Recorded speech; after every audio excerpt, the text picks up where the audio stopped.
बिस्मिल्लाहिर्रहमानिर्रहीम, अस्सलाम वालेकुम नाज़रीन। प्रोग्राम सिटी एट 10 में मैं हूँ आपकी मेज़बान अना यूसुफ। उम्मीद है आप सब लोग ठीक ठाक होंगे। और इलेक्शन की गहमा गहमी तो स्टिल चल रही है। इतना बड़ा एक इवेंट था और आपको पता है कि अभी तक कल तक तो वो सिलसिला नताइज वाला ही जारी रहा और अब बहुत सारी चीज़ें वाज़ेह हो चुकी हैं। अब जो आगे होने वाला है, अब मुल्क की भाग दौड़ किसके हाथ में जाने वाली है, बहुत सारे सवालात और बहुत सारे अहम सवालात।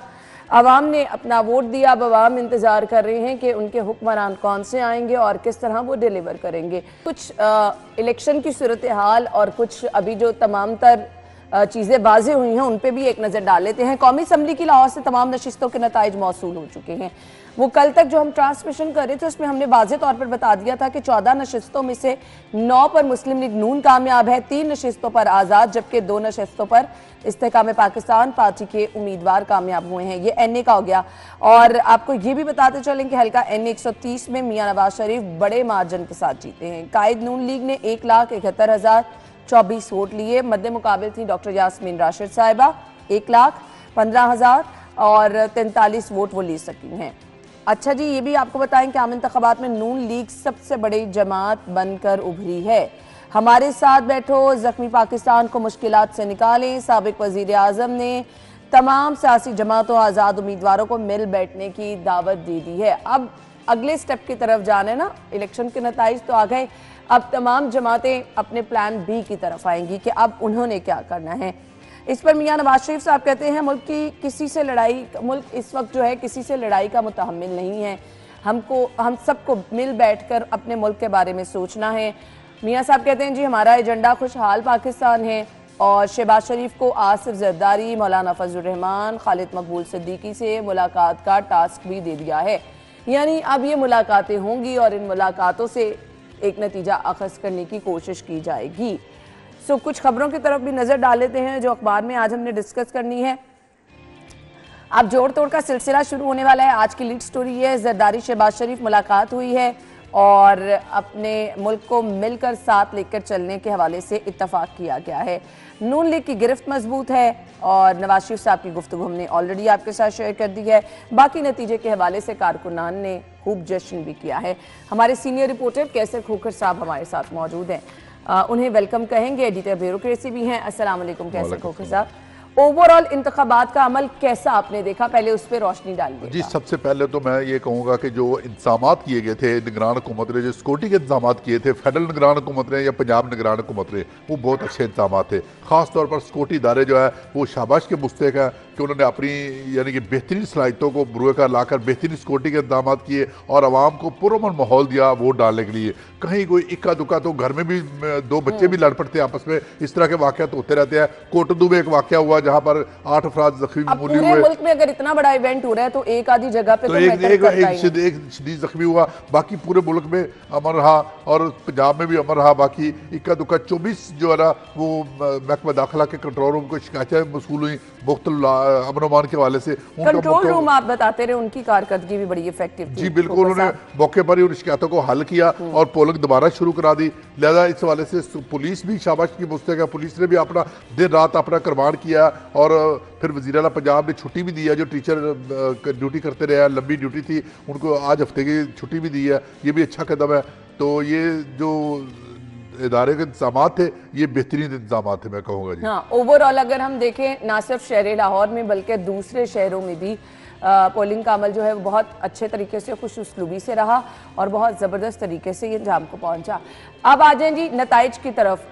नताइज ताख़ीर से आए लेकिन अवाम ने अपना हक़ राय दही इस्तेमाल किया और धड़ाधड़ जब कल नताइज आना शुरू हुए तो बहुत सारे चीज़ें अवाम की तवक्कुआत के बरक्स भी आना शुरू हुई। आज़ाद उम्मीदवार दौड़ में बहुत आगे निकलते नजर आए। स्पेसिफिकली अगर हम शहर लाहौर की बात करें तो यहाँ पर हमने देखा कि ज़्यादा सीटें नून लीग ने ली, फिर आज़ाद उम्मीदवार और उसके बाद फिर दूसरी जमातें थी। जी बिल्कुल, इस हवाले से जो लाहौर में है वो नून लीग की गिरफ्त दोबारा मजबूत हुई है। एक दफ़ा फिर उन्होंने अपनी साबित किया कि लाहौर की आवाम जो है नून लीग के साथ है। 9 कौमी असम्बली की और 21 सूबाई असम्बली की सीटें जो है वो नून लीग ने जीती है। लेकिन आज़ाद उम्मीदवारों का जीतना जो है वो भी एक अच्छा मैं समझता हूँ कदम है कि अपोजिशन भी तो होनी चाहिए ना। अपोजिशन के बगैर तो हुकूमत ही कैसी, अपोजिशन होगी तो हुकूमत होगी जी।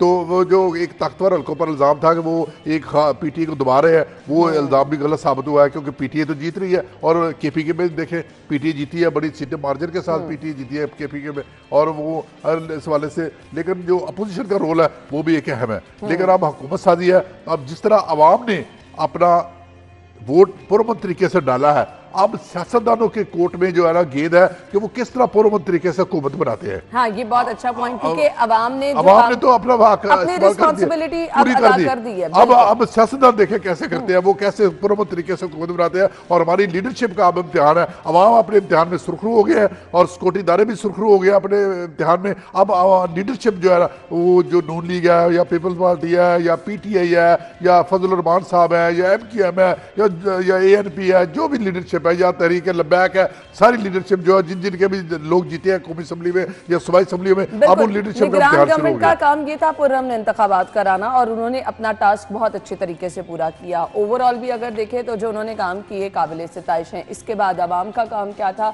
अवाम ने वोट का हक इस्तेमाल करना था, वो भी अवाम ने किया। टर्नआउट काफ़ी हद तक बहुत अच्छा देखने में आया। और इसके बाद अब आ जाता है जी इन तमाम जमातों के लिए कि ये किस तरह से अब जो है वो एक गवर्नमेंट फॉर्म देती है। ये एक बहुत बड़ा टास्क है। अब लोग चाह रहे हैं कि जो उन्होंने वोट कास्ट किया उसका एक सामने उनको रिजल्ट नज़र भी आना है, लेकिन अभी एक लंबा मरहला है। बहुत सारे काम अभी होंगे, बहुत सारे जोड़ तोड़ होंगे, बहुत सारी मुलाकातें होंगी, बहुत सारे लोगों को मनाने की कोशिश की जाएगी, बहुत सारे लोगों को अपने साथ लेके चलने की कोशिश की जाएगी। तो ये एक लंबा टास्क है, इसमें कुछ 8-10 दिन तो लग ही जाने हैं, जो फिर आपके सामने कुछ चीज़ें वाज़ेह होने शुरू होंगी। जहाँ तक रह गई शहर लाहौर की बात, तो शहर लाहौर में किस तरह से हमें पंजाब में कौन हमें ज़्यादा पावरफुल नज़र आ रहा है, कौन अपनी गवर्नमेंट फॉर्म कर पाएगा, नून लीग किस तरह से यहाँ पर अपनी ताकत जो है उसका मुजाहरा कर पाएगी, ये एक सवाल है और इसके लिए कोशिशें भी हो रही हैं। अच्छा जी, आज की लीड स्टोरी की तरफ मैं आती हूँ। साबिक वजीर आजम ने साबिक सदर को नवाज शरीफ का पैगाम पहुंचाया, दोनों रहनुमाओं का हुकूमत साजी के उमूर पर तबादला ख्याल। अब ये अहम चीज़ें होने जा रही हैं कि अब हुकूमत साजी के हवाले से बातचीत होगी। हुकूमत के लिए जोड़ तोड़, जरदारी, शहबाज, मुलाकात, मिलकर चलने पर इत्तफाक किया गया। मेरे ख्याल से बहुत अच्छे तरीके से हम ये चीज़ें बहुत खुश उसलूबी से अंजाम दे सकते हैं अगर हम सिर्फ मुल्क के बारे में सोचें। जी बिल्कुल ना, सियासत में एक चीज़ होती है सबसे बेहतरीन, सबसे बड़ी अहम बात होती है, वो होती है बर्दाश्त।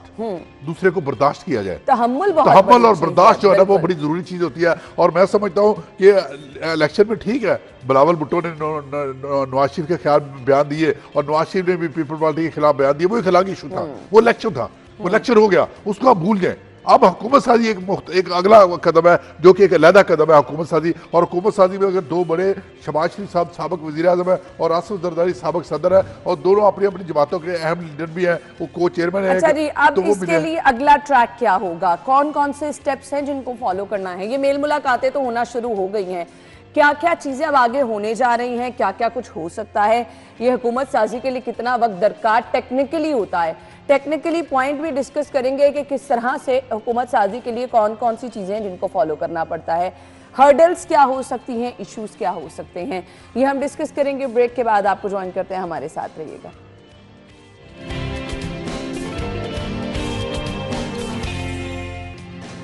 Welcome back once again. एक बार फिर से आपको प्रोग्राम में खुश आमदीद कहेंगे। और अब बड़ा मरहला जो है वो आने वाला है और उसके लिए तैयारियां भी हो रही हैं। मैंने आपके साथ जैसे अभी खबर भी शेयर की कि अब अहम मुलाकातें, बड़ी मुलाकातें भी होना शुरू हो गई हैं। हमारे सीनियर रिपोर्टर जाहिद चौधरी साहब हमें ज्वाइन कर चुके हैं। अस्सलाम वालेकुम जाहिद साहब।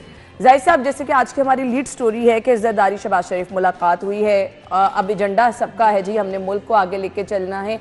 टेक्निकली अब जब रिजल्ट आ गए, पता चल गया कि पंजाब की अगर स्पेशली बात की जाए तो नून लीग के पास यहाँ पे भारी अक्सरियत भी है। सो अब टेक्निकली क्या पॉइंट है जिनको फॉलो करते हुए यहाँ पर गवर्नमेंट की फॉर्मेशन होगी और किस तरह उसको फॉलो किया जाएगा? देखें अना, सबसे पहले तो ये कि जो फिगर सामने आया है तो उसमें वाज़े बर्तरी जो है वो किसी एक जमात के पास नहीं है कि वो हुकूमत साजी में जो है वो का अमल जो है वो मुकम्मल कर सके। तो इसमें तो दो राय कोई नहीं है कि अब कोलिशन गवर्नमेंट बनेगी और न सिर्फ वफाक में बनेगी बल्कि अभी तक की जो सूरत हाल है उसमें पंजाब में भी 100% अभी तक जो है वो इंश्योर्ड नहीं है कि जी वो PMLN जो है वो पिक्चर अभी वाज़ेह नहीं है। यहाँ पे भी जो है वो बड़ा डिसाइसिव नंबर है पाकिस्तान पीपल्स पार्टी का, कि उसके बगैर जो है वो आपकी गवर्नमेंट जो है वो सेफ जोन में दाखिल नहीं होती, वो गवर्नमेंट फॉर्मेशन जो है। तो ये बिलाशुबा कल रात इसी वजह से आप ये देखिए कि फौरी तौर पे ये राब्ते हुए हैं और इन राब्तों में अब तेज़ी आएगी और मैं ये समझता हूँ कि ये आइंदा नेक्स्ट वीक में आने वाले 2-3 दिनों में ये सारी सूरत हाल जो है वो आपको वाज़ेह होती हुई दिखाई देगी, क्योंकि अभी तो जो ऑफिशियल रिज़ल्ट्स हैं वो इलेक्शन कमीशन ऑफ पाकिस्तान की जानिब से वो अभी तक जारी किए जा रहे हैं और जो हम अपनी टीवी स्क्रीन पे देखते हैं या अब तक जो है वो गैर हतमी गैर सरकारी नताइज वो उससे ज़्यादा हैं, लेकिन ओरिजिनल रिज़ल्ट्स जो हैं और ये कमोबेश वो सेम रिज़ल्ट्स ही होंगे। तो वो इलेक्शन कमीशन ने फिर उसके बाद इसको जो है वो सरकारी तौर पे गज़ट नोटिफाई करना है। तो वो जो नोटिफाई करेगा जब इलेक्शन कमीशन, तो तब से वो 3 दिन वाला अमल भी शुरू होगा कि जो आज़ाद जीते हैं वो किस पार्टी को ज्वाइन करते हैं और उसके बाद और उनको 3 दिन का वक्त दिया वो भी 3 दिन में जो है वो डिसाइड करेंगे। और इसी तरह ये सारा अमल जो बड़ी तेज़ी के साथ जो है वो शुरू हुआ है। तो ये मेरा नहीं ख्याल, क्योंकि इस वक्त जो है वो पहले से चीजें इंतजार किया जाएगा इलेक्शन कमीशन की तरफ से फाइनल रिजल्ट जो है वो नहीं वो तो आएगा ही, लेकिन ये है कि ये नेगोशिएट जिस तरह किया जा रहा है ये इसमें भी हर एक को पता है कि उसके पास क्या कार्ड्स हैं और वो किस पोजीशन में खड़ा है। लेकिन इसमें मैं अगेन ये ज़रूर कहूँगा कि इसमें पीपल्स पार्टी का पलड़ा अब टेबल के ऊपर भारी है, क्योंकि उसके बगैर अब गवर्नमेंट नहीं बन सकती। बल्कि पंजाब में भी जो है वो पीपल्स पार्टी अब जो ये कल की मुलाकात हुई है जरदारी साहब की, शहबाज शरीफ साहब की, मुझे लगता है कि ये बड़ी मैटर करती है। जी ये तो पहला राब्ता था, इस हवाले से तो जरदारी साहब का जो है वो ये उनका तो ये है, इस हवाले से जो है वो कहना है कि राब्ता करने में और बात करने में कोई हर्ज नहीं है, वो होनी चाहिए। और सियासत का मतलब ही ये है कि आपके दरवाजे खुले हों, आप हर एक से जो है वो डायलॉग कर सकते हो और डायलॉग करने में, बात करने में कोई बेहतर सोल्यूशन निकालने के लिए जो है वो मिल बैठने में कोई हर्ज नहीं है। तो यही उसकी पहली जो है वो सिटिंग थी और उसमें ऑब्वियसली जो इसका जो एक स्पेड वर्क था वो हर कोई करके आता है इस तरह की मुलाकात से पहले। तो वो शहबाज शरीफ साहब ने भी अपना होमवर्क, उनके पास भी था, जरदारी साहब और बिलावल साहब ख़ास तौर पे जो चेयरमैन है इस वक्त पाकिस्तान पीपल्स पार्टी के, उनके जहन में भी सारी चीज़ें हैं और उन्होंने भी वो सब कुछ अपने जहन में रखते हुए जो है वो इस मुलाकात में पहले जो है वो इसमें तो ऑब्वियसली ये इत्तेफाक किया गया कि जी बिल्कुल हमें इकट्ठे चलेंगे यहाँ पर ना नून लीग के पास।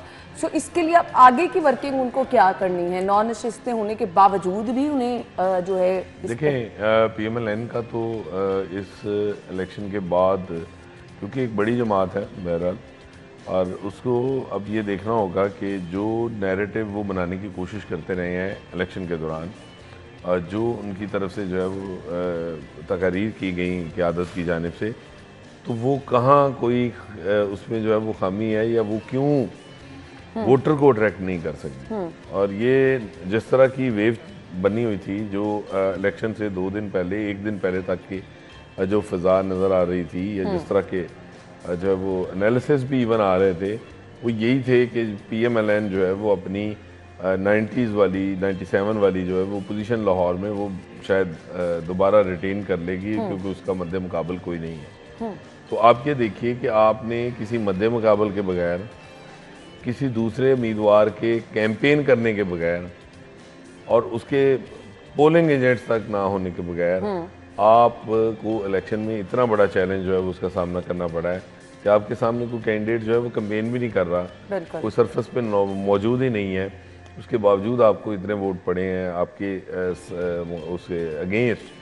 तो ये एक मेरा ख्याल है कि सोचने की कुछ ऐड करना जी बिल्कुल। इस हवाले से मैं ये कहूँगा कि जो आपने कहा कि आसिफ जरदारी और शहबाज शरीफ साहब की मुलाकात हुई है, तो तो इलेक्शन में पीडीएम जो है ना लहदा हो गए थे, नून लीग लहदा हो गई थी, पीपल पार्टी लहदा हो गई थी, लेकिन अब दोबारा पीडीएम इकट्ठी नजर आती होती है। और ये मुझे जो नजर आ रहा है वो ये है कि पीपल्स पार्टी, नून लीग, एमकेएम, फजल और मान ग्रुप जो है ना मिलकर जो है ना अब हुकूमत बनाते नजर आ रहे हैं। और इनमें से वज़ीर आज़म जो है वो नवाज शरीफ होगा या बिलावल होगा, दोनों में से एक फैसला होना है कि वज़ीर आज़म कौन होगा। अब दोबारा पीडीएम जो है ना इकट्ठी हो रही है और ये एक अच्छा दो नाम जो लिए हैं क्या इन्हीं में से ही गौर किया जाएगा? नहीं, मेरे ख्याल में अगर सिंगल जो है वो लार्जेस्ट पार्टी के तौर पे पीएमएलएन जो है उसकी अददी अक्सरियत जो है वो सादा अक्सरियत के कम से कम करीब भी होती, तो फिर मियां नवाज शरीफ साहब जो है वो शायद कैंडिडेट होते, उस सूरत में जो है वो कैंडिडेट होते हैं। लेकिन अब चूंकि ये टोटल कोलिशन के ऊपर जा रहे हैं आप, तो मैं नहीं समझता कि अब मियां साहब जो है वो कैंडिडेट दूसरा अपना कैंडिडेट चुनना होगा। हाँ, अब मैं शहबाज शरीफ साहब कैंडिडेट, जब शहबाज शरीफ वज़ीर आज़म बना था तो उसको आसिफ जरदारी ने वज़ीर आज़म बनाया था शहबाज शरीफ को। तो अब आसिफ जरदारी जो है ना शहबाज शरीफ को कह सकता है, और हो सकता है कल उसने कहा भी हो तब वज़ारत आला हमें दे दे, सदारत आप ले ले, नवाज शरीफ को सदर बना दे, ये भी चांसेस है। क्योंकि अब पीपल पार्टी वज़ीर आज़म की उम्मीदवार है। और दूसरा ये कि पीपल पार्टी जब पीडीएम का हुआ था टकराव पार्लियामेंट में, तो पीडीएम ने अपना उम्मीदवार नामजद नहीं किया था वज़ीर आज़म के लिए। अब पीडीएम ने इलेक्शन में बिलावल भुट्टो को लैंड किया बाकायदा तौर पर वज़ीर आज़म के तौर पर, पीपल पार्टी ने बाकायदा तौर पर कंपेयर किया कि बिलावल भुट्टो वज़ीर आज़म आएगा, और वज़ीर आज़म के तौर पर वो तकरीरें करता रहा, उसने मंशूर दिया। अब वो कैसे पीछे हटेगा वज़ीर आज़म की वजह से, ये एक सवालिया निशान भी है। बिल्कुल सही कह रहे हैं खोखर साहब का पॉइंट बिल्कुल ठीक है। इसलिए मियां साहब नहीं, हाँ बिलावल भुट्टो साहब के जो है वो चांसेस बहुत ज्यादा हैं, क्योंकि और मैं समझता हूं लेकिन इस पॉइंट पे इत्तेफाक करना भी तो जाहिद साहब बड़ा मुश्किल है ना, नून लीग के लिए इस पॉइंट पर इत्तेफाक करना भी तो मियां साहब जब खुद मौजूद हैं तो मैं उस पे अर्ज करता हूँ। देखें, अगर इस पे अगर ये इतना आसान नहीं है जितनी आसानी एक लम्बे के लिए आप फर्ज कर लें कि इसके ऊपर जो है वो इत्तेफाक करना मुमकिन नहीं है, तो मुझे ये बताइए कि फिर इसके अलावा कोई सोल्यूशन है? हाँ, सेकंड ऑप्शन भी तो देखना। पीएमएलएन के पास भी कोई सेकंड ऑप्शन नहीं बचा, क्योंकि उसको भी बहरहाल यही कड़वी गोली जो है वो इसको निकलना होगा, क्योंकि इसके अलावा उनके पास हल नहीं है। तो दोनों जमातों का, क्योंकि दोनों अहम जमातें हैं, उनके लिए ये जो है वो पॉसिबल नहीं है, तो वो आपस में मिल बैठ के ही जो है वो चीज़ों को आगे लेके चल सकते हैं। और दूसरा ये यहाँ पे ये एक तो आपने ये पूछा ना जी, ये 9 सीटें हैं तो ये क्या वजह हुई कि बाकी लूज कर गए। देखें, बाकी आप ये भी इसमें ज़रूर देखें कि आपको अपना तर्ज सियासत भी बदलना होगा, आपको अपना अंदाज़े खताबत भी बदलना होगा, आपको जो है बहुत सारे लोगों को बदलने की लाहौर में वो मैं नहीं, वो ओवरऑल वो अगर आप नहीं बदलेंगे। लाहौर में 9 सीटें नहीं नून लीग ने जीती, 11 सीटें जीती हैं। ओन चौधरी और अलीम खान की सीट भी उनकी वो भी इनकी शामिल करें, और उन्होंने वोट भी नून लीग के पीछे देना। और अलीम खान और जो ओन चौधरी जीते हैं वो नून लीग की वजह से जीते हैं। अगर नून लीग उनको बैक ना करती, वोट ना देती, तो वो कभी भी ना जीत सकते। मियां साहब ने खुद आप पे मोहर लगाई है, पीछे क्या रह गया? बिल्कुल, सबसे बड़ी बात लिहाजा नून लीग की लाहौर में 11 सीटें हैं। ये आप काउंटिंग में जरा ठीक कर ले। बिल्कुल ठीक हो गया जी। जाहिद साहब, आप क्या बयान कर रहे थे? मैं ये अर्ज कर रहा था कि ये अब जितना भी ये अमल है जो हुकूमत साजी का, ये आइंदा ये जितने भी रोज़ हैं ये बड़े दिलचस्प होंगे, क्योंकि ये मुलाकातें अब मज़ीद चलेंगी आगे, और इसमें बाकी इत्तेहादियों को भी राब्ते में जो है वो ले लिया गया है, बाकी जमातों को भी, एमकेएम से भी कल राब्ता हो गया है। जैसे अब ये दो ऑप्शन तो हमने जिक्र इनका डिस्कशन हमने कर ली कि अच्छा जी पीपल्स पार्टी और नून लीग अहमियत, अब तीसरी कोई जमात भी तो बीच में कोई ऐसे बीच में आ सकता है इशू कि जी उनका भी कोई उम्मीदवार आ सकता है या नहीं आ सकता, इसके चांसेस भी हैं या नहीं? ये रिलैक्स है नहीं, उनका एमकेएम गवर्नर ही लेगी सिंध की, कि हमें गवर्नर सिंध का बना दिया जाए, और सिंध में जो है पीपल पार्टी के साथ शामिल हो जाएगी एमकेएम वो, और मरकज में वो नून लीग और पीपल पार्टी का हिस्सा बन जाएगी। एमकेएम का हमेशा ये स्टाइल रहा है, वही बड़ी जमात है, इसके बाद आती है। और मौलाना फजल रहमान पहले नून लीग के महती है, मौलाना फजल रहमान जो है ना वो भी लड़ गए, लेकिन जो केपी की है वहाँ तो पीटी आ गई है, यानी ग्राउंड इन दोनों के पास ये है। और देखें, टेबल पे अब बहुत कुछ है। अभी गवर्नमेंट जो है वो बननी है, उसमें वज़ीर आज़म, उसके अलावा कैबिनेट, फिर उसके बाद नेक्स्ट मंथ में जो है वो सेनेट का इलेक्शन है आपका, उसमें चेयरमैन सेनेट है, फिर देखिए कौमी असम्बली का स्पीकर, डिप्टी स्पीकर, फिर उसके बाद सदर मुमलिकत। तो ये काफ़ी कुछ है जो है वो सूबों के गवर्नर बदलने हैं, जिसको सेटल करना है। और इसलिए मेरे ख्याल में ये बहुत ज़्यादा इसमें टाइम नहीं लगेगा। इससे क्योंकि ये अब बड़ा मरहला है, ये मरहला कंप्लीट होगा तो आगे वाले स्टेप्स जो जी बिल्कुल, और ये हो जाएगा। आइंदा आप 3 से 4 दिन में इसकी जो है जरदारी साहब आप लाहौर में हैं, अब ये मुलाकातें जो हो रही हैं ये कितने दिनों में कोई रंग लेकर आएंगी जाहिद चौधरी साहब? 3 से 4 दिन में आपको नजर आना चाहिए। पिक्चर क्लियर हो जाएगी, पिक्चर क्लियर हो जाएगी, पिक्चर क्लियर हो जाएगी। अच्छा जी, हमने देखा कि जी यहाँ पर लोगों ने तो अपना काम कर दिया, अब सियासतदानों की कोर्ट में बॉल जा चुका है, अब वो मुलाकातें कर रहे हैं और अब उन्होंने किस तरह से अगला अपना लाहे अमल तैयार करना है उसके ऊपर गौर हो रहा है, उसके ऊपर बातचीत हो रही है और उसके लिए तमाम तर तैयारियां भी की जा रही हैं, मेल मुलाकातें भी उसके लिए हो रही हैं। ऐसे में अब आज़ाद उम्मीदवारों की भाग दौड़ क्या होगी वो भी डिस्कस करना बहुत ज़रूरी है, उसकी तरफ ना है और आज़ाद उम्मीदवारों की अहमियत भी अब बहुत ज़्यादा है। ब्रेक के बाद डिस्कस करेंगे, हमारे साथ ही रहिएगा।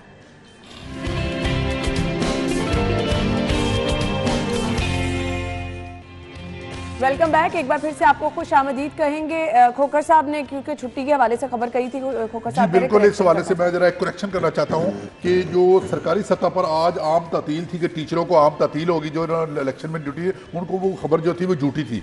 वो अली रामे ने खबर दिया कि वज़ीर आला पंजाब सैयद मोहसिन रज़ा नकवी साहब ने ट्विटर अकाउंट से गलत मालूमात को जाली करार दिया है वज़ीर आला पंजाब ने, और वो आज टीचर जो उन्होंने इलेक्शन के दौरान ड्यूटी की थी उनको छुट्टी नहीं होगी। हाँ जी, क्योंकि वो डिस्कस ये कर लिया था, लेकिन इस पे खबर में वाज़ेह तौर पर ये चीज़ बता दी गई है। अच्छा जी खोखर साहब, आज़ाद उम्मीदवारों पे अब जी बिल्कुल, मैं ये कितना बड़ा चैलेंज है अब? जी बिल्कुल, लेकिन जहां ये चैलेंज है कि आज़ाद उम्मीदवार बहुत बड़ी तादाद में जीतकर इलेक्शन में आगे आ चुके हैं, वहां जो है वो पीटीआई के लिए बहुत बड़ा चैलेंज है कि उन आज़ाद उम्मीदवारों को कैसे संभाला जाए, क्योंकि इनमें से बहुत सारे आज़ाद उम्मीदवार जो है वो बिक भी सकते हैं, वो नून लीग का शामिल हो सकते हैं, पीपल पार्टी में शामिल हो सकते हैं और अपनी लॉयल्टी चेंज भी तो कर सकते हैं, क्योंकि वो आज़ाद है। साहब ये तो अब करना ही है, वो तो आज़ाद है, वो तो आज़ाद है ना, वो किसी पार्टी के सिंबल पर तो नहीं जीते, और उन पर जो वो लोग करासी के उन पर यह इतलाक भी नहीं होता कि अगर वो अपनी लॉयल्टी चेंज करेंगे तो उनकी सीट जो है ना खत्म हो जाएगी, उन पर वो भी इतलाक नहीं होता। लिहाजा पीटीआई पर ये अब जिम्मेदारी आ गई है कि वो अपने आज़ाद उम्मीदवारों को कैसे संभालेगी। यानी वो तो आज़ाद उम्मीदवार तो मुकम्मल आज़ाद है, लेकिन जाहिद साहब उनके लिए भी अब सिलेक्शन करना कि कहाँ उन्होंने जाना है मुश्किल टास्क है।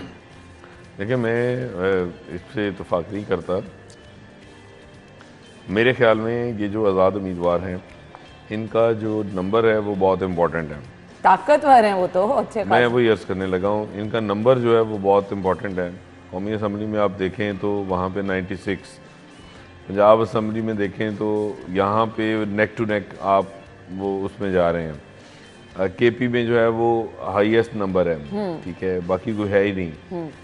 तो मेरा इस पे जो है इसके हवाले से जो मेरी अप्रोच है वो ये है कि इन आज़ाद मेंबरान की जो तादाद है वो इतनी ज़्यादा है कि अब इनके टूटने का जो इम्कानात हैं वो कम हो गए हैं।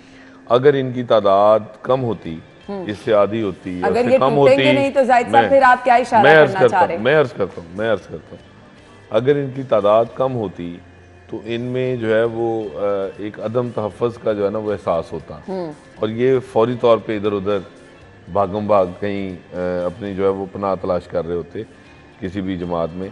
लेकिन अब चूंकि इनका नंबर इतना बड़ा है तो आप ये आपने वो परिंदों के गौल देखे हैं जो कभी भी वो अपने उससे वो अलहदा नहीं होते, क्योंकि उन्हें ये फियर होता है कि अगर हम अलहदा हुए तो हम जो है वो हमारा नुकसान होगा, तो हमारी जो मंजिल है वो खोटी हो जाएगी। वो उस जो है वो ग्रुप के अंदर अपने उस जो है वो उस मेजॉरिटी के अंदर रहते हुए ख़ुद को ज़्यादा महफूज और ज़्यादा जो है वो बेहतर समझते हैं।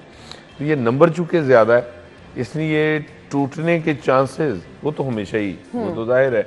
पॉलिटिकल जो है वो लोग हैं, बहुत सारे लोग ऐसे हैं जो PMLN से ही जो है वो आज़ाद हुए हैं और वहाँ पे आज़ाद खड़े होकर जीत गए हैं। बहुत सारे पीपल्स पार्टी से जो है वो जीते हैं। इन्हीं दो पार्टीज़ में से बहुत सारी या फैमिली बैकग्राउंड इस तरह किया है कि सियासी घराना है और उसका बैकग्राउंड जो है वो ये है कि वो हमेशा पीपल्स पार्टी के साथ या PMLN के साथ जो है वो चलते रहे हैं। ये चीज़ें तो मौजूद हैं, इस तरह के कनेक्शंस, इस तरह की जो लिंकेजेस हैं वो मौजूद हैं, लेकिन उसके बावजूद ये चांसेस इसलिए मैं कह रहा हूँ कम है क्योंकि ये बहुत बड़ा डेंट अब शायद नहीं डलेगा। होगा ज़रूर, लेकिन वो उस तरह नहीं होगा कि जिस तरह अगर ये तादाद कम होती तो इन्होंने तितर लेकिन बड़ी सियासी जमातों ने दौड़ तो लगानी है जाहिद साहब। वो राब्ते देखें, ये तो उनका, मैं समझता हूँ कि ये तो उनका हक है, वो बिल्कुल करेंगे और ये उनका पलड़ा भी भारी करेंगी। देखिए ना बात ये है कि हर सियासी जमात, लेकिन ना टूटने के चांसेस तो है ना आजाद उम्मीदवारों के, वो तो खत्म, आप एक कह ले टूट जाए या 2 टूट जाए या 10 टूट जाए, टूटेंगे तो सही लाजमी तौर पर टूटेंगे, सारे इकट्ठे रहना बड़ा मुश्किल हो जाएगा। वो टूटेंगे जरूर, अगर क्योंकि वो लॉयल्टी चेंज करना जो है ना बड़ा आसान होता है इसके लिए, जब सिंबल ना हो तो वो उनकी सीट भी जब खत्म नहीं हो रही, तो वो इस वेले जो कमजोर उम्मीदवार है, ये जो लालची उम्मीदवार है, वो पैसे के लालच में भी आ सकते हैं, जो कमजोर उम्मीदवार है वो किसी प्रेशर में भी आ सकते हैं। हुकूमत होती है, हुकूमत प्रेशर डाले कि आप हमारे साथ शामिल हो, हम ये बना, उसके खिलाफ जो नैब और एंटी करप्शन में केसेस बनने शुरू हो जाए तो वो बेचारे डर भी जाते होते हैं बाद आज़ाद उम्मीदवार, तो इसलिए ये भी एक फैक्टर होता है। तो इसलिए वो टूटने के चांसेस आज़ाद उम्मीदवार के कि वो टूटकर जो है वो चांसेस है, तो पता लग कंफर्म नहीं है। हाँ बिल्कुल, ये है लेकिन चांसेस है, राब्ते तो उनसे किए जाएंगे और राब्ते भी करेंगे। नून लीग ने हो सकता है राब्ते शुरू भी कर दिए हो आज़ाद उम्मीदवारों से कि आप हमारे साथ मिल जाए, और क्योंकि मियां साहब की कल की गुफ्तगू आपने सुनी होगी, जो उन्होंने कहा कि अब हमें मुल्क के लिए काम करना है, हमने जो है सबसे राब्ते भी करने की कोशिश करेंगे। कैसे देखते हैं, उनकी बॉडी लैंग्वेज कैसी लग रही थी? देखें वो उनकी अगर ऑनेस्टली स्पीकिंग जो बॉडी लैंग्वेज थी, वो नताइज से को बहुत ज़्यादा खुश नहीं थे। वो उन्होंने कहा भी है कि अगर हमें खुलकर मौका दिया जाता, वो नताइज से खुश नहीं थे। और उन्होंने एक बहुत ही इसमें इम्पोर्टेंट बात भी की, उन्होंने कहा लड़ना किसी से नहीं चाहते, तो एजेंडा खुशहाली है। देखें बात यह है ना कि अब इलेक्शन ख़त्म हो गया, अब आपने हुकूमत साजी करनी है और पब्लिक को आपने जो है वो सर्व करना है, जो आपने मंशूर दिया था, जो आपने वादे किए थे, उस पर अमल पैरा होना है, और जो चैलेंजेस दरपेश हैं हमें, आपने उनसे नफरत आजमाना है। तो डेफिनेटली यही अप्रोच होती है, और यही एक ट्रू जो पॉलिटिशियन है, जो महब वतन एक सियासतदान है, उसकी यही गुफ्तगू होती है। मियाँ साहब ने बिल्कुल वही गुफ्तगू की है जो एक स्टेट्समैन की होनी चाहिए कि अब आपने आगे बढ़ना है, मूव फॉरवर्ड, आप आगे चलें, सब छोड़ दें, करते हैं और अब अपने मुल्क के लिए आगे। वो सब। लेकिन ना इसमें सारे में मुझे साद रफीक का रोल जो है ना बड़ा पॉजिटिव लगा कि उसने बड़ा अच्छा काम किया। उसने कहा कि मैं अपनी शिकस्त तस्लीम करता हूँ, ख्वाजा साद रफीक ने, और वो बड़ा उसने एक मंजे हुए सियासी वर्कर और सियासी लीडर का सबूत दिया। अच्छा, ये उसने बर्दाश्त जो है ना और तहम्मुल का मुजाहरा किया, उसने अपनी शिकस्त और यही सारी जमातों को करना चाहिए। ये सब बात कर रहे हैं ना, देखें ख्वाजा साद रफीक साहब, ये बिल्कुल उनका ये तो बहुत ही, इसको बहुत ही ओवरवेलमिंगली अप्रिशिएट किया गया पूरे मुल्क में। यस, हर बंदे ने इसको अप्रिशिएट किया है। लेकिन जो लोग ख्वाजा साद रफीक साहब को जानते हैं, उन्हें ये पता है कि वो उनकी जो सियासत है वो बड़ी रवादारी वाली है। वो बहुत रवादार आदमी है और बड़ी रवादारी का पास करने वाले हैं, बड़ी नॉर्म्स वाले पॉलिटिशियन हैं। उनकी आप गुफ्तगू देख लें, उन्होंने कभी जो है वो बहुत ज़्यादा जिसे कहते हैं कि कोई बिलो द बेल्ट या इस तरह की कोई बात वो नहीं करते, और अपनी गलती तस्लीम करने वाले पॉलिटिशियन है। और ऐसे सियासतदान जो हैं वो नो डाउट कि आपके सियासत का हुस्न होते हैं, क्योंकि इख्तलाफ राय जो है वो बड़ा मुश्किल काम है। बिल्कुल ऐसे ही है। तो वो अपनी पार्टी के अंदर भी वो जो अगर कोई पॉलिसी उससे उन्हें वो समझते हैं कि ये गलत है, तो वो उसके ऊपर राय दे देते हैं। इस तरह के जो सियासतदान हैं, इस तरह की जो सियासी शख्सियात हैं, ये बड़ा एसेट होते हैं। और उन्होंने बहुत कल जो है वो बड़ी एक ग्रेस का मुजाहरा किया है। ये बहुत हमें तमाम सियासतदानों को ये चीज फॉलो करनी चाहिए। जाहिर सा ब्रेक का कहा जा रहा है, ब्रेक ले लेते हैं, फिर ब्रेक के बाद आते हैं।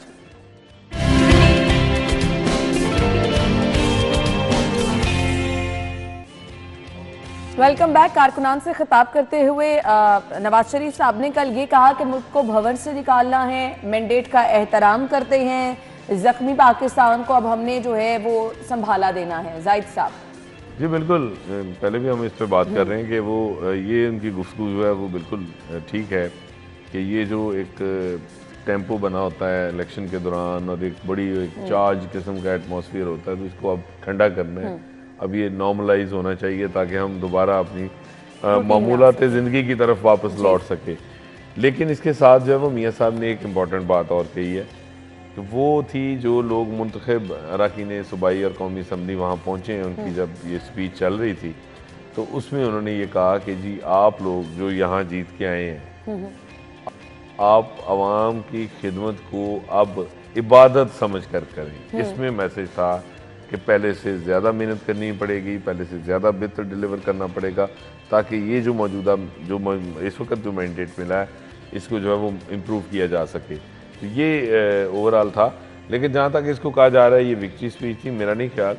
ये इलेक्शन के बाद कोई भी पार्टी सरबराह जो है वो अपनी पार्टी के लोगों के साथ जो बातचीत करता है, जो खिताब करता है, ये वो था। क्योंकि विक्ट्री स्टैंड जो है वो सूरत में होती है जब आप विक्ट्री स्टैंड पे खड़े हों। तो जब आप जो है वो आउट ऑफ 266 जो है वो आपके पास 66 या 69 सीटें हों, तो उस पर तो वो आपकी विक्ट्री बनती जो नवाज ने ये बात कही है कि आगे का सोचना चाहिए, अब हमें आगे बढ़ना चाहिए, ये मेरे फालतू चीज़ लगती है कि उन्होंने रिजल्ट को तस्लीम किया है, इसका ये मतलब है। और उन्होंने एक बर्दाश्त और मैंडेट का भी एहतराम किया, बर्दाश्त और अहतमाद हौसले का सबूत दिया। और उन्होंने ये किया कि अब हमें आगे सोचना चाहिए, बजाय इसके कि वो एजिटेशन की तरफ जाते हैं, गामारे की तरफ जाते या कोई और इशू खड़ा कर देते। उन्होंने बड़े एहतराम से और बड़े तहम्मुल से जो रिजल्ट को कबूल किया, और इस तरह उन्होंने जो अगर कम भी उनको सीटें मिली हैं तो उन्होंने उस पर इत्तेफाक किया। बिल्कुल ऐसे ही है। अच्छा जी, अब ये है कि जी ये जोड़ तोड़ का सिलसिला शुरू हो चुका है, मेल मुलाकातें हो रही हैं, ये 1-2 दिन लाहौर में बड़े अहम है फिर जाहिद साहब। जी बिल्कुल, लाहौर इस वक्त मरकज़ है और आप 1-2 दिन नहीं, अभी आपको लाहौर में अगले कई हफ्तों तक, क्योंकि जरदारी साहब भी लाहौर में है, बिलावल साहब भी लाहौर में है, कई हफ्तों तक आपको लाहौर में जो है वो बहुत गहमा गहमी नजर आनी है। और ये जो आजकल मुलाकातें होंगी, ये मुलाकातें ही कुछ ना कुछ सामने लेकर आएंगी। अब अवाम की उमंगों के बरअक्स फैसला आता है या अवाम की उमंगों के मुताबिक आता है? असल में अब जो सियासतदान है अब उनका इम्तिहान है, अब उनका इम्तिहान, अवाम ने अपना वादा पूरा डाल लेगा। बिल्कुल ऐसे ही है, अवाम ने अपना काम कर दिया, अब सियासतदानों का इम्तिहान है। लेकिन अब देखना यह है कि उसके बाद जो वादे, दावे और नारे लगाए गए थे, अवाम अब उनको लेकर वही तमाम उम्मीदें लेकर वोट कास्ट करने गई थी, उस पर कैसे और कब और कौन पूरा उतरेगा। हमने चलना है जब हेडलाइंस की तरफ। हेडलाइंस के बाद हमने आपको दोबारा ज्वाइन करना है। जाहिद साहब आपका भी शुक्रिया, खोखा साहब आपके वक्त का भी शुक्रिया। हेडलाइंस के बाद हम आपको ज्वाइन करेंगे।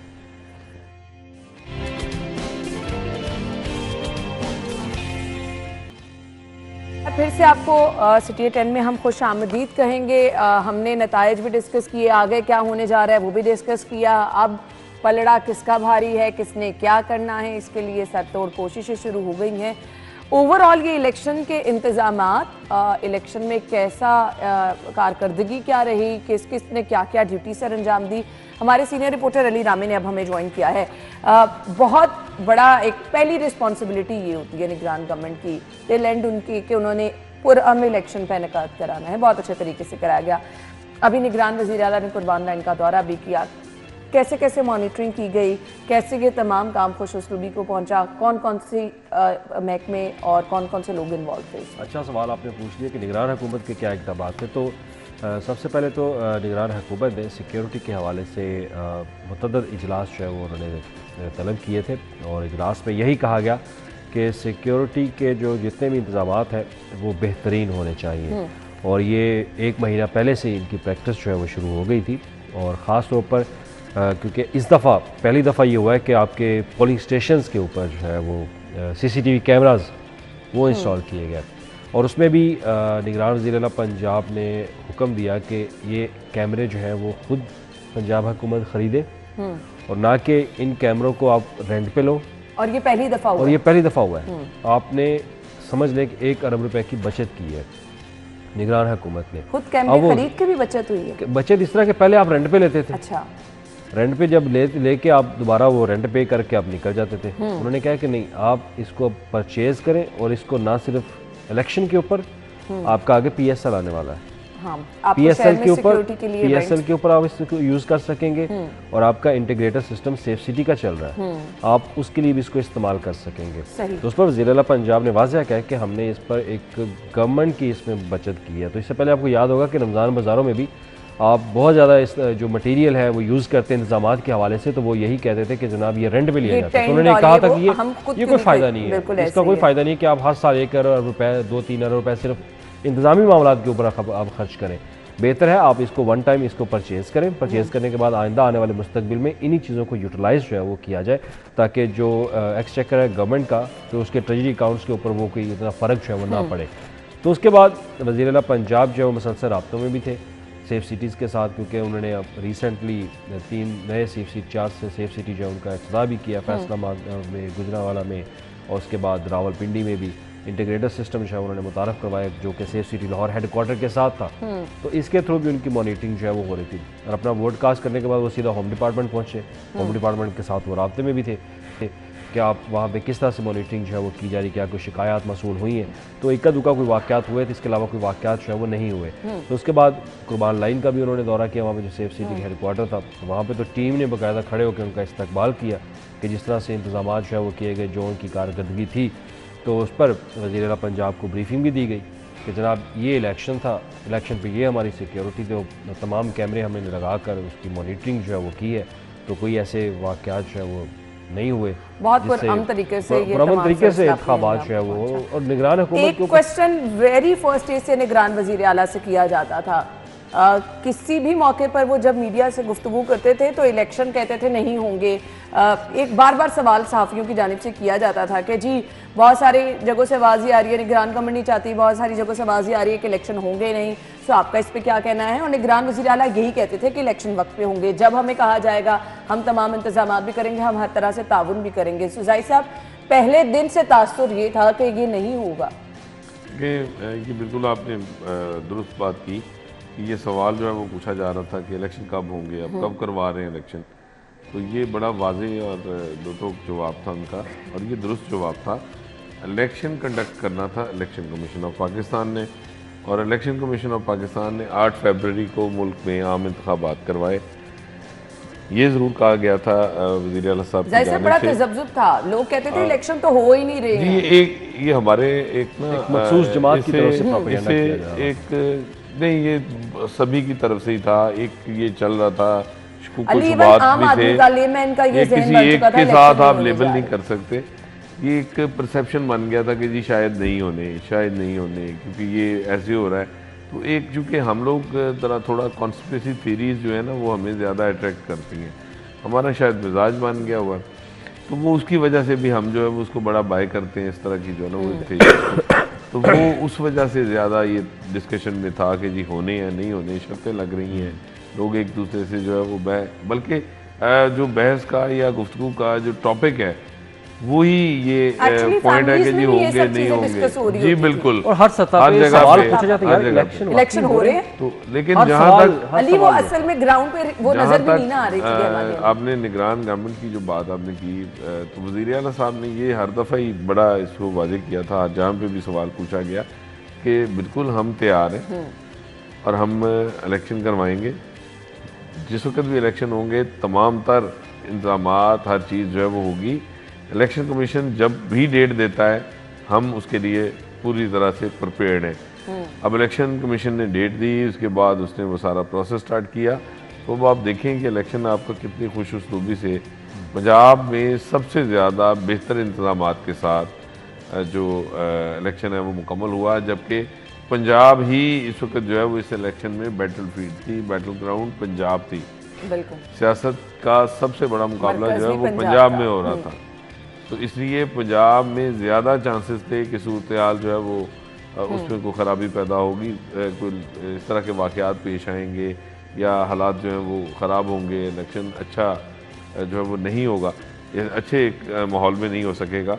लेकिन पंजाब में जितना जो है वो पुरअमन और एक इंतहाई खुशगवार माहौल में इलेक्शन को जो है वो मुकम्मल किया गया, तो बिलाशुबा इसके इंतज़ामात का सेहरा निगरान हुकूमत के सर जाता है। और बहुत सारे लोगों को जवाब मिल गया है जो ये कहते थे ना कि निगरान गवर्नमेंट नहीं होने देगी या मुख्तलिफ किस्म की रुकावटें हायल करने की कोशिश की जाएगी, बजट को प्रॉब्लम बनाया जाएगा। हाँ, कल ऐसा था। निगरान वज़ीर दाखिला जो है गौहर एजाज साहब, कल उन्होंने बड़ी खूबसूरत बात की। किसी ने सवाल पूछा कि ये तो रिगिंग हुई है इलेक्शंस के अंदर, निगरान हुकूमत की जो है इन्वॉल्वमेंट नज़र आ रही है, तो उन्होंने एक वाज़ेह उन्होंने जवाब दिया। उनके अगर निगरान हुकूमत की नीयत में खोट होता तो ये नताइज ना होते। बड़ी वाज़ेह बात उन्होंने की कि अगर निगरान हुकूमत की नीयत में खोट होता तो ये नताइज ना होते। तो लिहाजा निगरान हुकूमत ने अपना जो एक ज़िम्मेदारी थी न्यूट्रल होकर वो उन्होंने की है। उनको सिर्फ इंतज़ामात के हवाले से उनको अहकामात थे वो उन्होंने किए, सिक्योरिटी के हवाले से या पोलिंग अमले के हवाले से जो भी उन्होंने करना था वो उन्होंने किया। बजट की फराहमी थी वो बजट की फराहमी भी आपने कर दी। जितनी ट्रांसपोर्टेशन के हवाले से अमले को या सिक्योरिटी फोर्सेस को जो सहूलियात दी जानी थी वो दी उन्होंने, और उसके बाद इलेक्शन का इनेकाद जो है वो हुआ।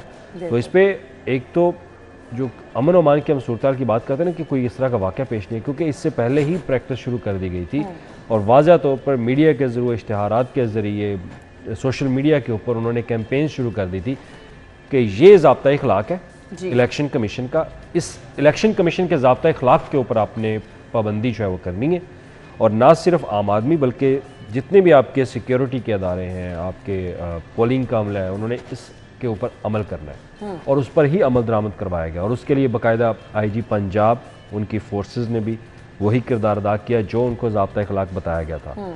और ये बात कोर कमांड एपेक्स कमेटी के अंदर भी यही बात दोहराई गई थी, जिसमें कोर कमांडर लाहौर जो है वो भी थे, वज़ीर आला पंजाब भी थे, उनके सरबराही में ये इजलास हो। तो उन्होंने कहा था कि जो इलेक्शन कमीशन का ज़ाब्ता इखलाक है ना, वो सिक्योरिटी इदारे, दीगर एजेंसीज के इदारे, वो उसी को फॉलो करेंगे।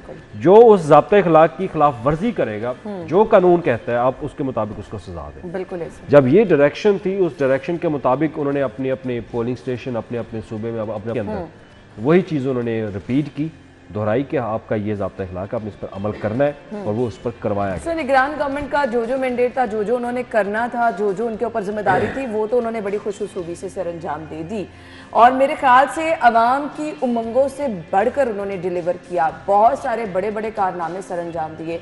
अब वो उमंगे जो अवाम अपने दिल में लेकर वोट कास्ट करने गई थी, वो जो मंशूर बताए गए थे, वो जो दावे किए गए थे, अब उनकी हकीकत का वक्त आ चुका है।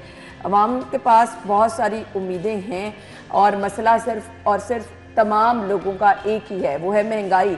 अब उसके लिए हल क्या होगा, वो ख़त्म हो पाएगी या नहीं, क्योंकि सबने कहा, सबने दावे ये किए कि नौकरियां भी होंगी, अवाम के मसाइल भी हल होंगे। अब ये जब मामलात सेटल होते हैं तो फिर अवाम के बारे में कब और कैसे सोचा जाएगा, उसके लिए प्लान क्या होगा, इस पर हम बात करेंगे। ब्रेक लेते हैं, ब्रेक के बाद आते हैं।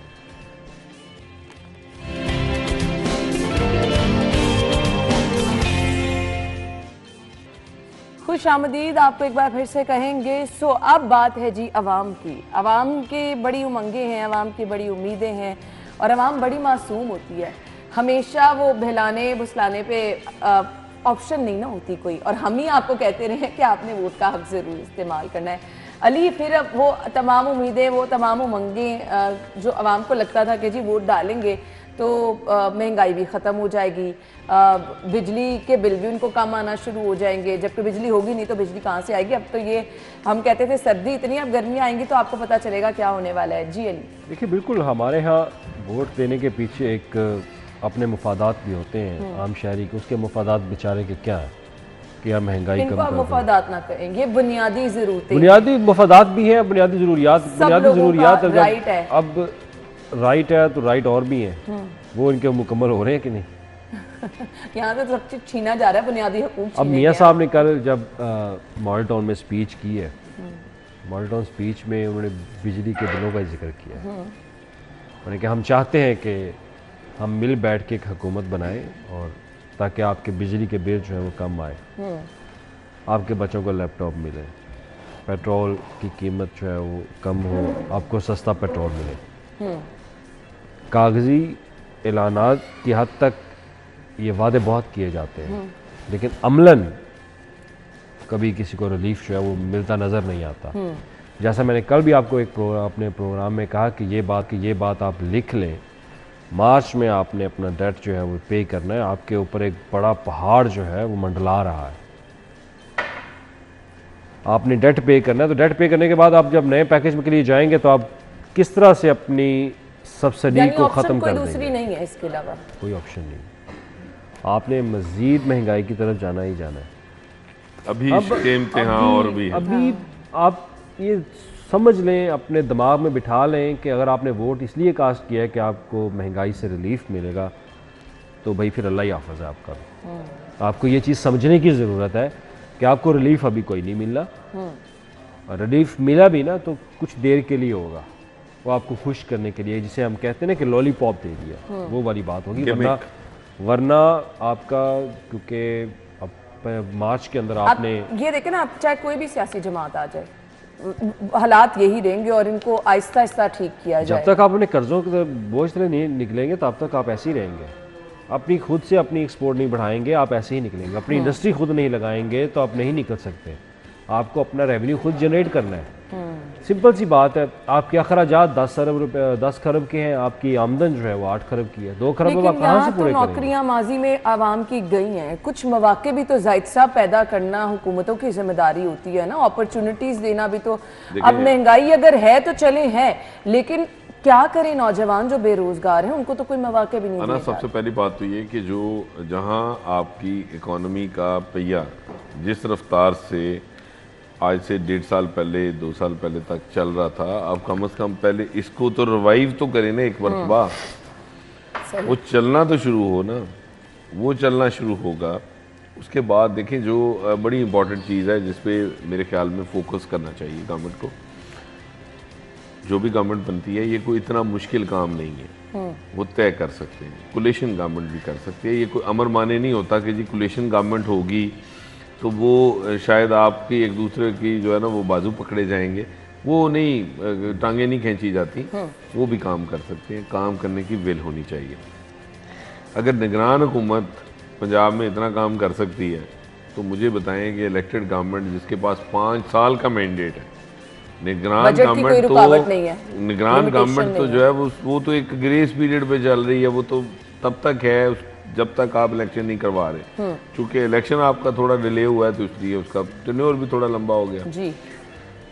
5 साल का आपको मैंडेट मिला है। आप कोलिशन गवर्नमेंट भी हो तो कर सकते हैं। आपको सबसे ज़्यादा इम्पोर्टेंट जो चीज़ है वो समझने की वो ये है कि आपको अपना डेवलपमेंट बजट वो अब नेशनल डेवलपमेंट के हवाले से जो है वो आपको सोच जो है वो लानी पड़ेगी। उसको आपको जो है वो इस्तेमाल करना पड़ेगा कि आप ऐसे नेशनल प्रोजेक्ट्स पे करें। लेट्स सपोज अगर आप एनर्जी सेक्टर को पकड़ लें तो आपने सस्ती बिजली पैदा करनी है। इसके ऊपर आपका जो है वो बजट खर्च होना चाहिए, ना कि आप जो है वो बजट उठा के किसी सड़क पे, किसी गली पे, किसी पुल पे, किसी जो है वो उस पर लगा दें। और वो उन माजरत के साथ विद ड्यू अपॉलॉजी, बहुत सारी अच्छी चीज़ें भी होती हैं उसमें, कि वो अल्ले तल्लों पे पैसे खर्च करने के लिए अब नहीं है। उसी का जो शाखसाना है कि आज हम इतने बड़े $बिलियन के जो है वो कर्जों के बोझ के नीचे दबे थोड़ा सा इख्तलाफ इसलिए है कि उससे बहुत सारे फायदे भी हुए। मेरी अर्ज सुने ना, वो आप समझते हैं। इंफ्रास्ट्रक्चर जिस तरह देखिए आप इस वक्त जहाँ फंसे हैं ना, देखें वो आपकी बात ठीक है। मैंने कहा है कि अगर वो ना हो बहुत सारे फायदे वाली चीजें भी हैं, लेकिन पर्पस बिल्ट भी हैं, बहुत सारी हैं। जिस तरह ये अब अस्पतालों को रिवैम्प किया गया है तो वो निगरान गवर्नमेंट ने तो ये तो पिछली कई दिहाइयों से जो है वो इसका अहम जरूरत है। जो है वो हर कोई रो रहा था कि अस्पताल बेहतर कर दें, ये बहुत बुरे हालात है। इशू ये है कि आपने सेहत के ऊपर पैसा लगाएं, तालीम पे लगाएं। मसला ये है कि आप ये जो सड़कें और गलियां बनाते हैं ना, इसकी बजाय आप एक मरतबा ये तय कर लें कि आपका ये 5 साल का 10 साल का रोड मैप है। उसमें आपने सिर्फ और सिर्फ नेशनल डेवलपमेंट की बात करनी है। आपने उस प्रोजेक्ट पे पैसा लगाना है जो आपकी नेशनल ग्रोथ जो है वो आपकी उसको ऊपर लेके जाएगा। आपकी प्रोडक्टिविटी बढ़ेगी, आपकी जो है वो इनकम बढ़ेगी और आपको सस्ती इनपुट मिलेगी। आप इंडस्ट्री तभी लगाएंगे ना। इंडस्ट्री किस चीज़ पे लगेगी? मुझे बताइए कि अगर आप बत्ती का महंगा यूनिट दे रहे हैं, आप गैस महंगी दे रहे हैं, तो आप कोई हमसे तो ज़्यादा सियाने हैं वो जो सरमायादार है, जिसने इन्वेस्ट करना है, जिसने इंडस्ट्री लगानी है, उस सनतकार को ज़्यादा समझ है हमसे जी। उसको पता है कि वो जो प्रोडक्ट तैयार कर रहा है वो दुनिया में कैसे कम्पीट करेगी, मार्केट में वो प्राइस पे ही पिट जाएगा जी। क्वालिटी तो चले, एक बात की बात है। अब इशू ये है कि वो आपने एनर्जी जब तक सस्ती नहीं करनी, आपकी इंडस्ट्री नहीं चलनी। और इंडस्ट्री लगाए बगैर आपके रोज़गार डेवलप आप जो है वो पैदा नहीं कर सकते, क्योंकि ट्रेडिंग में तो कोई जो है वो वे नहीं है सवाए इंडस्ट्री के। आपके पास कोई और रास्ता नहीं है कि आप रोज़गार नौजवानों को दे सकें। और आपका यूथ बल जो है वो आप देखेंगे वो कितनी उसकी बड़ी तादाद है कि वो 12 करोड़ की आपकी जो है वो 24 करोड़ में से 25 करोड़ में से आपकी मोर देन हाफ पॉपुलेशन जो है वो आपकी यूथ है जी। बिल्कुल ऐसे ही है। तो ये इतना बड़ा यूथ बल जो है वो इसको आपने यूज़ कर, इसको पोटेंशियल को इस्तेमाल करना है। इस्तेमाल करने का तरीका क्या है कि आपको इंडस्ट्रियलाइजेशन करनी पड़ेगी। बिल्कुल होना ये चाहिए कि ये सभी मिल बैठ के उसके बाद ये सोचें कि जी पहले बिजली के मंसूबे ख़त्म, ये बिजली प्रोड्यूस करें और वो सस्ती हो। इसके साथ साथ बाकी चीज़ें जो हैं वो किस तरह हम कर सकते हैं।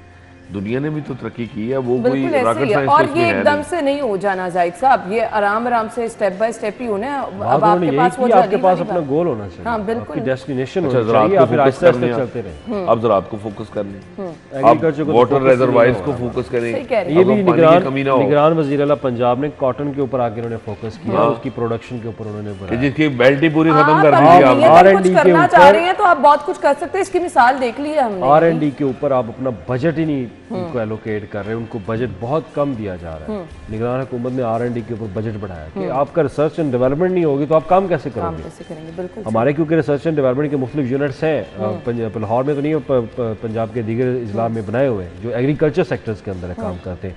उनको इस दफ़ा इन्होंने बजट दिया है कि आप अपनी रिसर्च करें, अपना खुद सा सीड जो है वो क्रिएट करें, प्रोडक्शन को कैसे मजीद बेहतर किया जा हमारा सकता है, इस पर हमसाया काम मुल्क करें। है, वहाँ पे आप देखें वो भी हमारे जैसे ही हैं। उनकी आप ज़राअत के ऊपर उनका फोकस देखें और अपना देखें, उनकी पर एकड़ यील्ड देखें, जाहिद हमारी साहब ये देखें। बर वक्त प्लानिंग और नियतें हैं ऑनेस्टली। अदरवाइज हमने निगरान गवर्नमेंट को देखा है किस तरह से काम करते हैं, और वो काम जो हमने सालों में होते देखा वो हमने 2 महीनों में, महीने के कम वक्त में भी होते तो ये देखा। आने वाली हुकूमत के लिए बड़ी परेशानी होगी, क्योंकि जब वो प्रोजेक्ट को शुरू करेंगे, मुकम्मल नहीं कर पाएंगे, तो लोग यही फिर कहेंगे अवाम कि पे वो कह रहे निगरान वज़ीर आला पंजाब है था, वो 4 महीने में पुल हैं, बना के 4 चला महीने में, गया। तो अब आपसे क्यों नहीं हो रहा। आपसे क्यों खैर नहीं अब हो रहा? अवाम की उम्मीदें तो यही हैं कि जी जो जिस तरह से शहर में बहुत सारे काम हुए हैं तो आने वाली गवर्नमेंट भी ये करेगी। ब्रेक ले लेते हैं, ब्रेक के बाद आपको ज्वाइन करेंगे, हमारे साथ रहिएगा।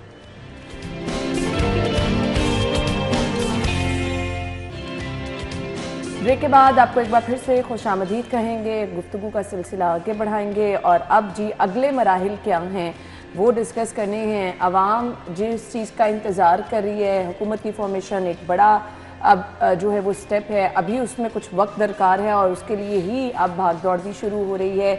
शहर पे सबकी नज़रें हैं, टीवी पे सबकी नज़रें हैं, एक एक जो डेवलपमेंट होती जाएगी वो बड़ी मैटर करती है, एक के बाद एक डेवलपमेंट। लोग अब अली नज़रें जमाए बैठे हैं। जाहिद साहब हमने खासी डिटेल में डिस्कस किया है, अब एक एक जो डेवलपमेंट होती जाएगी ये मिलकर ही कुछ ना कुछ सामने चीज़ें आएंगी।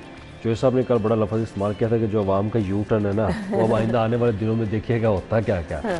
अब सिंपल सी बात है, मेजोरिटी किसी को मिली नहीं है हुकूमत साजी के लिए, अब जोड़ तोड़ तो शुरू होगा। अब जोड़ तोड़ करने के लिए मुलाकातें होंगी, मुलाकातें करने के बाद आप एक दूसरे को जनाब ऑफर्स करेंगे कि आपको ये वजारत दी जाएगी। ऑफर्स करने के बाद जो है फिर आप किसी एक नतीजे पे आके पहुंचेंगे।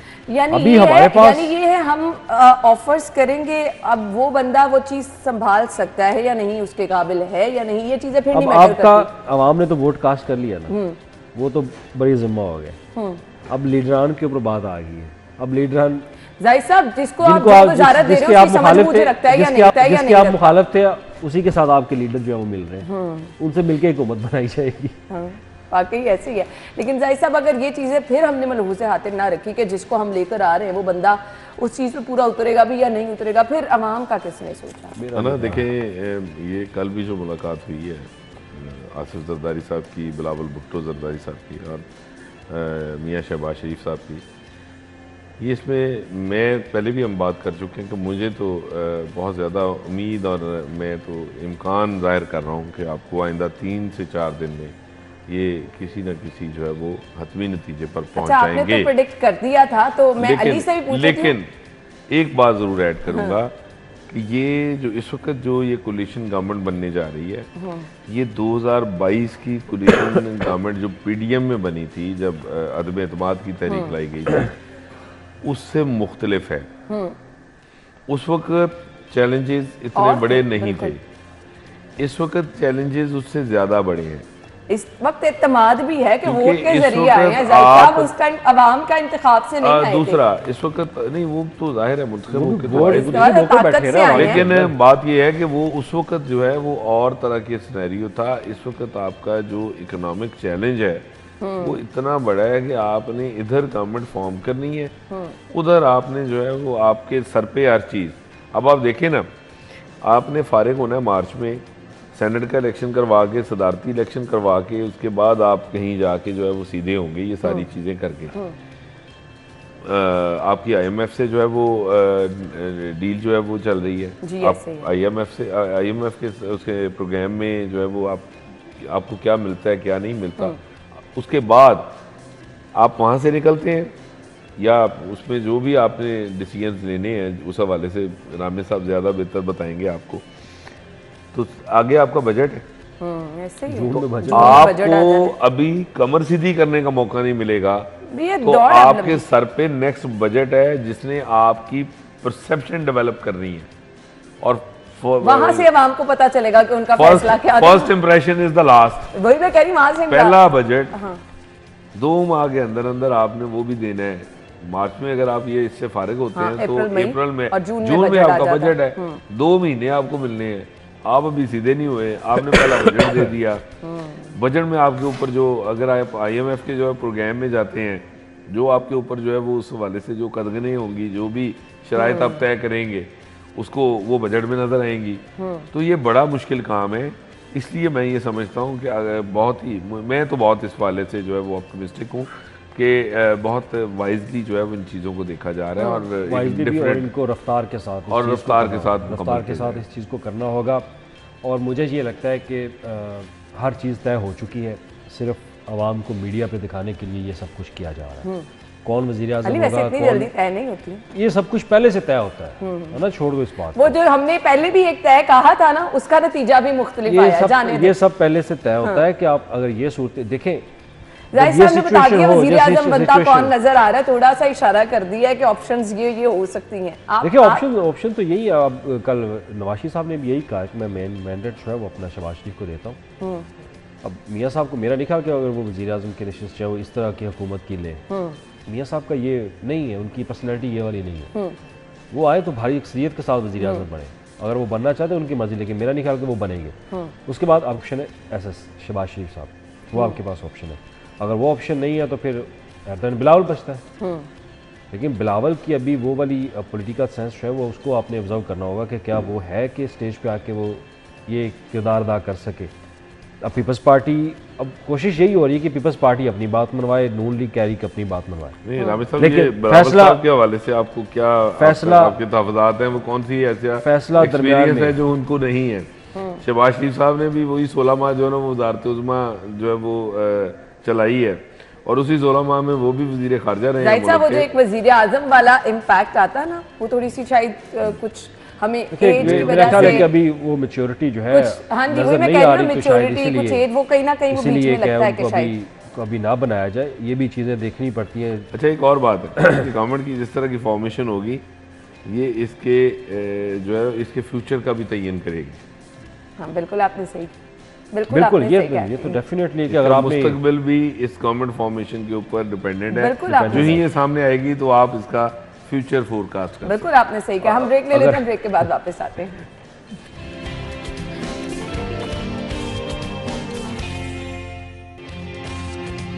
Welcome back once again. और कुछ चीज़ें जो पिछले इलेक्शन से डिफरेंट थी वो ये भी थी कि अमली तौर पर हमें वो जो जीत के बाद का जश्न नज़र आता है वो शहर में कहीं नज़र नहीं आया। बड़ा धूम धड़का होता है, और लाहौरियों का वो एक रिवायती अंदाज जो है वो तो इस दफ़ा बिल्कुल ही मिसिंग था।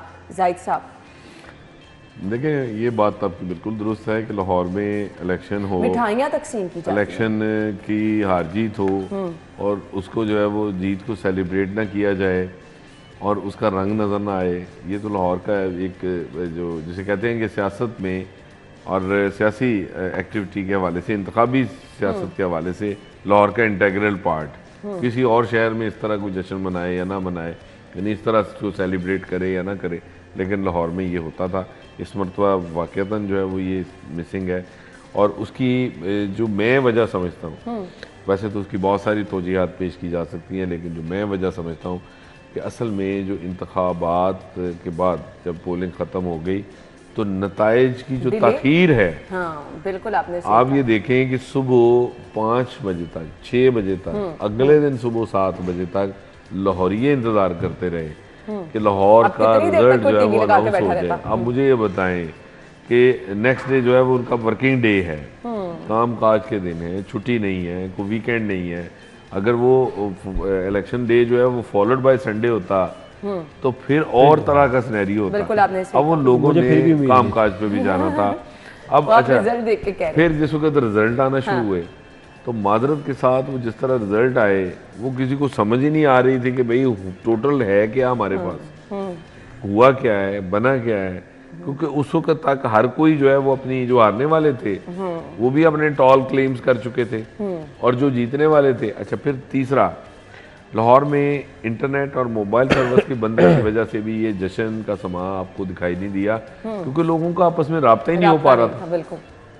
तो नेक्स्ट डे जाके सुबह जो है वो अब सर्विस जो है वो बहाल होती है, उस वक्त तो मिठाइयां तो अगले दिन भी वो जिसे तकसीम कहते हैं होती ना गई, इसी नहीं कि नजर वो आई। थक टुट के ते डिग चुके सन, फिर कादी सही मिठाई। कह रहे हैं, वो फिर आराम कर मिठाइयाँ तकसीम हुई हैं। कल एक हमारे सीनियर सहाफ़ी हैं, मैं उनके पास बैठा हुआ था, तो वो माल टाउन में मियाँ साहब की स्पीच सुन रहे थे, तो उन्होंने अपनी एक स्टोरी भी बनाई। कहता कि मैंने स्टोरी की हेडलाइन ये रखी है कि मॉडल टाउन में मियाँ नवाज शरीफ की विक्ट्री स्पीच, मिठाई के सिर्फ 2 डब्बे सिर्फ 2 डब्बे मिठाई के मॉडल टाउन आए, कहता वो भी अंदर ले वो गए। जितनी जीत थी उतनी सेलिब्रेट। अब इससे अंदाजा लगा लिया कि जितना वोट दिए लिया आपने, जितनी आपने कामयाबी दी है, अब लोगों को समझ ही नहीं है कि हारा कौन है, जीता कौन है। जीता कौन है, बिल्कुल ऐसे ही है। अब चोइसा ने बड़ी अच्छी बात की कि आपका जो बॉडी लैंग्वेज है, आपका फेस बता देता है कि आप किस टून में हैं। आपको लग रहा था कल चेहरे पे खुशी थी? वो उन्होंने खुद कहा है कि अगर हम उस अक्सरियत के साथ तो आते उससे आप चंद एक पटाखे छोड़ के आप जश्न तो नहीं ना मना सकते। आपको चाहिए था कि आप, अब सिंपल सी बात है कि जब आप हार गए, आपके पास इतनी नशिस्तें नहीं है, सादा अक्सरियत नहीं है, तो अब जश्न अवाम हार कैसे के वाली टर्म भी आप ना के, उन्होंने लाहौर से तो सीटें निकाली। भाई आपने अखबारात के अंदर इतने बड़े बड़े इश्तिहारात दिए, आपने तो वज़ीर आज़म बना दिया था अवाम का फैसला सुना दिया गया। और नवाज शरीफ साहब ने बकायदा ये कहा कि भाई मखरूत हुकूमत की ये बात इंतखाबी नारे होते हैं, ये इंतखाबी नारे होते हैं, नारे हर होते हैं, कोई लेकिन बड़े ये- पुरुमीद नारे भी लगाता इतने है। जल्दी नहीं लगाने अली सभी लोग लगाते जल्दी नहीं हैं लगाने और सभी लोग यही हाँ, उम्मीदें हम लेके चले मैदान हम में जश्न उतरते की हैं। जश्न की बात कर रहे थे, तो आवाम खुद जो है वो परेशान थी कि हमारे साथ हो क्या रहा है। हमने जिसको वोट कास्ट किया उसकी इतनी सीटें, दूसरों की इतनी सीटें, ना वो निकल सके ना ये निकल सके। वो जो एक चोइसा की तय बात तय भी वाली ठीक है। टर्म यूज की जा रही थी ना, आवाम का भी माइंडसेट वो बन चुका था। वक्त कम है, thank you so much Ali, आपके वक्त का भी शुक्रिया, जाहिद साहब आपका भी हमारी बहुत बात बहुत करने की शुक्रिया। तो आपने ब्रेक नहीं, मैं क्या करूं, टाइम खत्म हो गया तो मैं इसमें तो कुछ नहीं कर सकती, लेकिन आने वाले दिनों में आप अपनी बात जरूर कंटिन्यू रखिएगा। नाज़रीन, हमें इजाजत दीजिए, अपना ख्याल रखिएगा, अल्लाह हाफिज़।